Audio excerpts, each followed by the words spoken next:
एक ऐसी खबर जो शायद लोग चर्चा नहीं करते, हमने सोचा कि जरूरी है उस पर चर्चा कम से कम हम करें, और वही हमारी आज की तीसरी बड़ी खबर है और युवाओं से जुड़ी हुई खबर है। हम आए दिन सुनते रहते हैं कि दुनिया में मानसिक बीमारियां बढ़ती जा रही हैं, यह एक महामारी का रूप ले चुकी है। इसकी दर कोरोना के बाद तेज गति से बढ़ रही है। देश में 2019 के मुकाबले 2021 की अगर हम बात करें तो खुदकुशी यानी कि अपनी जान लेने वाले लोगों की जो संख्या है वो 18% बढ़ गई। यह संख्या सिर्फ नंबर्स नहीं है, आंकड़े नहीं है। यह समझना भी जरूरी है कि क्यों ऐसा लोगों को दिखता है कि उनके पास कोई रास्ता नहीं बचा और वो ऐसा कदम उठा लेते हैं। वजह बेशक अलग अलग हो सकती है, लेकिन यह चिंता की बात है कि लोग इस तरीके से अपनी जान ले रहे हैं। यह देखना भी जरूरी है कि आत्महत्या की बढ़ती घटनाएं जो हैं वो बढ़ते तनाव, डिप्रेशन, इसकी ओर इशारा कर रही हैं। इसको देखने के लिए हमने गूगल पर जाकर आत्महत्या शब्द डाला तो एक के बाद एक जो सर्च आई उसे देखकर आप हैरान हो जाएंगे। सारे नतीजे जो सामने आए पहले पन्ने पर, ज्यादातर नतीजे एक ही दिन के हैं, एक ही दिन के। कहीं किसी छात्र ने आत्महत्या कर ली, तो कहीं विवाहित महिला ने आत्महत्या कर ली, कहीं किसी बुजुर्ग ने परेशान होकर अपनी जान दे दी। आप देख सकते हैं कि कैसे लगातार आत्महत्या के बढ़ते मामले जो हैं उस पर संसद में भी परेशानी, संसद में भी चिंता व्यक्त की गई है। ये संसद के अंदर एक सवाल था, श्रम और रोजगार राज्य मंत्री रामेश्वर तेली ने इस पर नेशनल क्राइम ब्यूरो के आंकड़ों को पेश करते हुए लिखित जवाब में कहा कि 2019 के अंदर 1 लाख करीब 40,000 के आसपास मामले रिकॉर्ड किए गए। 2020 में संख्या बढ़ के 1,53,000 से ऊपर हो गई। 2021 में 1,64,000। 2021 में सबसे ज्यादा जो 22,207 मामले आए वो महाराष्ट्र के थे। आंकड़े पेश करते हुए रमेश तेली ने यह भी कहा कि रोजगार क्षमता में सुधार के साथ साथ रोजगार सृजन सरकार की प्राथमिकता है। सरकार इन योजनाओं के माध्यम से रोजगार सृजन के कदम उठा रही है। यह मामला राज्यसभा में भी उठा और सांसदों ने इस पर काफी बातें भी कही। अब वापस जो आंकड़े हैं उन पर थोड़ा सा जरा लौटते हैं और एनसीआरबी के आंकड़ों के मुताबिक 2020 में, जैसे मैंने आपको बताया, इतने 1,053 लोगों ने 1,53,000 लोगों ने अपनी जान दे दी। ये मामला 2019 की अगर बात करें तो उससे 10% बढ़ा है। इसी तरह हर साल में आपको एक वृद्धि दिखाई पड़ रही है। आत्महत्या के मामलों में आर्थिक हालात भी वजह बन रहे हैं। 2021 में अगर नजर डालें तो आत्महत्या करने वाले 1,18,970 पुरुषों में से दिहाड़ी पर काम करने वाले 37,751 थे। स्वरोजगार रखने वाले करीब 18,000 थे, जबकि 11,724 बेरोजगारों ने अपनी जान दी। कृषि क्षेत्र से जुड़े हुए 10,881 लोगों ने अपनी जान दी। प्राइवेट सेक्टर से जुड़े हुए 11,431 लोगों ने अपनी जान ले ली। ऐसे आंकड़े लगातार आपको दिखते रहेंगे। लोग सुसाइड नोट जो हैं वो छोड़ कर जा रहे हैं। स्टूडेंट्स की अगर बात करें, कोटा से अभी कुछ दिन पहले ही खबर आई थी कि आपने कैसे वहां पर एक ही दिन में 3 आत्महत्याएं हो गई। एक रिपोर्ट के मुताबिक जो एक अखबार में छपी है उसमें पिछले 7 दिनों में पिछले 12 साल में 160 आत्महत्याएं, लेकिन सुसाइड नोट कम ही मिलते हैं। स्टूडेंट्स की अगर हम बात करें तो कोटा के अंदर 160 बच्चों ने इस तरीके से अपनी जान दे दी, प्रेशर के अंदर आकर अपनी जान दे दी। ऐसा नहीं है कि आत्महत्या के मामले सिर्फ भारत में है, दुनिया के कई देशों में इस तरह की घटनाओं पर परेशानी भी की जा रही है, घटनाएं बढ़ती भी जा रही हैं। बहरहाल आत्महत्या को लेकर एक बड़ी समस्या यह भी है कि पता करना बहुत मुश्किल हो जाता है कि किसके दिमाग में चल कैसे रहा है, क्या परेशानियां लोग झेल रहे हैं। करीब 20% बच्चे और किशोर मानसिक बीमारियों से जूझ रहे हैं। वहीं 60 साल या उससे अधिक उम्र के 15% लोग डिप्रेशन और मानसिक बीमारियों का शिकार। सबसे ज्यादा आम मानसिक बीमारी एंजाइटी है, जिससे दुनिया भर में 30 करोड़ लोग प्रभावित हैं। 28 करोड़ लोग डिप्रेशन के शिकार हैं। तो क्या ऐसा कुछ किया जा सकता है? आपके आसपास अगर कुछ ऐसा हो उसको देखा जा सकता है, कुछ समझा जा सकता है कि अगर कोई ऐसे सिम्टम्स हो जिनसे आप किसी की मदद कर पाएं, तो ऐसे क्या सिम्टम है, और इसको समझने के लिए सीधे आपको लिए चलते हैं डॉक्टर समीर पारिक के पास। मनोज चिकित्सक हैं, हमारे साथ इस वक्त जुड़ रहे हैं। डॉक्टर पारिक, बहुत बहुत शुक्रिया आपका हमारे साथ जुड़ने के लिए। सर, मैं सबसे पहले आपसे यह पूछना चाहता हूं कि आसपास लोग ये बात समझे कैसे कि कोई व्यक्ति इस हद तक पहुंच गया है कि वो अपना जीवन अंत कर सकता है? कुछ संकेत क्या इसके होते हैं जो लोगों को समझ में आ सकते हैं? अंकित, इस तरह से समझें कि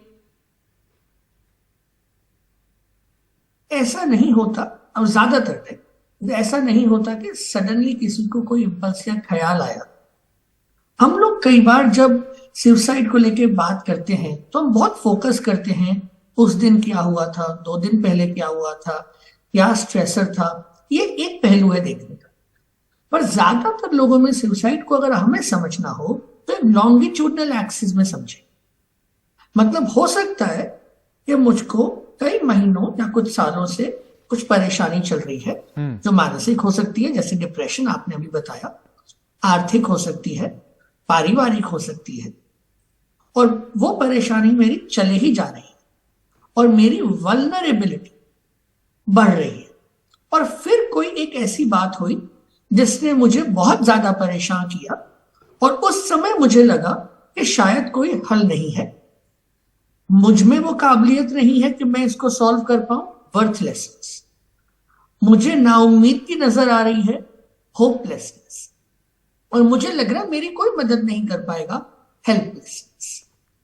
और उसमें जाके मुझे ये ख्याल आता है कि क्या जीवन कंटिन्यू करेंगे या ना। तो हमें दोनों चीजें समझनी है कि हमारे आसपास लोग जब परेशान होते हैं, तो मैं इस चीज के बारे में काफी समय से कह रहा हूं, साइकोलॉजिकल फर्स्ट एड की बात करें। हम बात करते हैं इतनी सारी फिजिकल फर्स्ट एड ट्रेनिंग की, सब बात करते हैं, पर एक आम जिंदगी में, आपकी जिंदगी, मेरी जिंदगी में हमसे लोग बात करते हैं। कभी किसी को कोई परेशानी है, कभी किसी को कोई परेशानी है। जब किसी को परेशानी आती है, उनको अगर अच्छा सपोर्ट मिले, कोई संवेदनशीलता से उनका सोल्यूशन में मदद कर सके, तो वो आगे चल के बढ़ती रहेंगे। तो साइकोलॉजिकल फर्स्ट एड की ट्रेनिंग हो और हम सब उसके बारे में जानकार। जहां तक आइडेंटिफिकेशन की बात है, sadness of mood, loss of interest, loss of pleasure, काम या पढ़ाई में एकदम से डिप होना, विथड्रॉ होना सोशली, कि जिनसे बात करना पसंद ही नहीं करते हैं, अकेला रहना पसंद करते हैं, रोने का सा मन होता है, क्वालिटी ऑफ लाइफ नीचे आ रही है, बोल रहे हैं कि जीवन अच्छा नहीं लग रहा, नीरस लग रहा है, कुछ भी अच्छा नहीं लग रहा, unemployment, financial crisis, loss of job, ऐसा कुछ भी साथ में हुआ है, लॉस ऑफ रिलेशनशिप, इस तरह की जो चीजें हैं, अगर हम सपोर्ट करें, मुझे बहुत स्ट्रांगली लगता है कि सुसाइड प्रिवेंशन पॉलिसी में हम सबका रोल है। आपको पता होगा अभी हमारी गवर्नमेंट भी नेशनल सुसाइड प्रिवेंशन पॉलिसी 2023 में ला रही है, जो मुझे लगता है बहुत बहुत सकारात्मक स्टेप है। हमारे देश में एक नेशनल सुसाइड प्रिवेंशन पॉलिसी की बहुत सख्त जरूरत थी और अब उसकी तरफ भी चर्चा हो। डॉक्टर पारिक, बड़े विस्तार से आपने बताया, हमारे दर्शकों को इस बात को समझने में आसानी भी हुई होगी जिस तरीके से आपने बताया, लेकिन क्या कुछ चीजें हम कर सकते हैं? क्या कोई भी व्यक्ति अगर इस कार्यक्रम को अभी देख रहा हो, अपनी दिनचर्या में, अपने व्यवहार में क्या ऐसी कोई चीजें ला सकते हैं जिससे कि मानसिक तनाव से बचने में, उसे कम करने में हमें मदद मिले?